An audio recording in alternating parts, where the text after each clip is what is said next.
Good morning. मैं उमा पांडे। जैसा कि आप देख रहे हैं मेरा YouTube channel sociological knowledge. Good morning बच्चों। जैसा कि मैंने पिछली कक्षा में तीसरा अध्याय ख़त्म कर दिया, महिलाओं के प्रति हिंसा, तो आज हम चौथा अध्याय लेते हैं जो आपका है व्यावसायिक यौन कर्मियों या वेश्यावृत्ति की समस्याएं, problems of commercial sex workers और प्रोस्टिट्यूशन।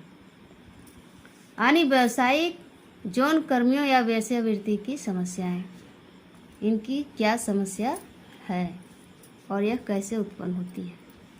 तो आइए हम सबसे पहले जानेंगे वेश्यावृत्ति का अर्थ एवं परिभाषा, meaning and definition of prostitution.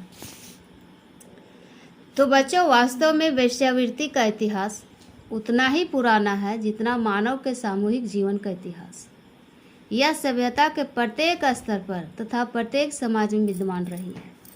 मोटे तौर पर कहा जा सकता है कि वेश्यावृत्ति अवैध यौन संबंधों पर आधारित वह आजीविका है जो एक स्त्री धन के बदले में स्वेच्छा से तथा बिना किसी भेदभाव के अपना रूप या यौवन या शरीर बेचकर प्राप्त करती है। इनके विषय में सर्वश्री एलियट तथा मेरिल ने लिखा है। उन्होंने कहा है, उनका कहना है कि वेश्यावृत्ति एक भेद रहित और धन के लिए स्थापित किया गया अवैध यौन संबंध है जिसमें उद्वेगात्मक उदासीनता होती है। श्री जी.आर. स्कॉट ने वेश्या की परिभाषा उन्होंने अपने शब्दों में दी है। उनका कहना है कि एक व्यक्ति, पुरुष अथवा स्त्री, जो किसी प्रकार की आर्थिक अथवा किसी अन्य प्रकार की आय के लिए अथवा और किसी प्रकार के व्यक्तिगत संतोष के लिए पूर्ण समय अथवा आंशिक समय के व्यवसाय के रूप में बहुत से व्यक्तियों के साथ जो उसी लिंग के अथवा दूसरे लिंग के हो, सामान्य अथवा असामान्य यौन संबंध स्थापित करने में व्यस्त हो, उसे वेश्या कहते हैं। वेश्या के व्यवसाय को ही हम वेश्यावृत्ति कहते हैं। तो अब हम जानेंगे वेश्यावृत्ति का स्वरूप या प्रकृति, द नेचर ऑफ प्रोस्टिट्यूशन। जितने भी मैंने उपयुक्त परिभाषाओं को जो आपके सामने मैंने व्यक्त किया, उनके आधार पर वेश्यावृत्ति के स्वरूप या प्रकृति का विश्लेषण सरलता से किया जा सकता है। प्रथमतः है कि वेश्यावृत्ति मूल रूप में एक आजीविका ही है। जो लोग इस वृत्ति को अपनाते हैं वे इससे आनंद, सुख या यौन इच्छा की पूर्ति नहीं चाहते, बल्कि अपनी जीविका चलाना चाहते हैं। वेश्यावृत्ति वेश्याओं को जीवित रखने के साधनों को प्रदान करती है और उन्हें जीवित रखती है। जिन वेश्याओं की यह वृत्ति खूब फल फूल जाती है वे तो बहुत ही शान शौकत का जीवन व्यतीत करती है। इस वृत्ति के स्वरूप के संबंध में दूसरी विशेषता यह है कि इस आजीविका का आधार उद्वेगहीन अवैध यौन संबंध होता है। इस विशेषता के दो पक्ष हैं। प्रथम है उद्वेगहीनता और दूसरा है अवैधता। इस वृत्ति एक प्रकार का अवैध यौन संबंध है, परंतु इस यौन संबंध में एक खास बात यह होती है कि इसमें प्रेम, प्रीति, लगाव आदि उद्वेगों का नितांत अभाव होता है। यही उद्वेगहीनता है। साथ ही साथ जो यौन संबंध दो पक्षों में स्थापित किया जाता है उसकी कोई वैधानिक मान्यता नहीं होती है। इसलिए इन सभी वृत्तियों को स्थापित किए गए यौन संबंध अवैध होते हैं।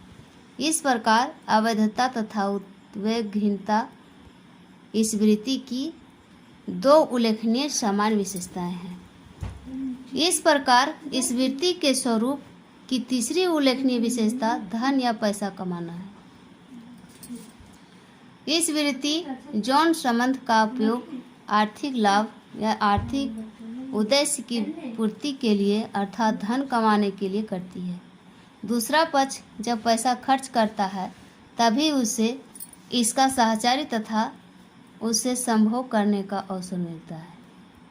इस वृत्ति के स्वरूप की चौथी उल्लेखनीय विशेषता यह है कि इसकी दूसरों को अपना रूप, यौवन व शरीर बेचकर अपनी आजीविका प्राप्त करती है।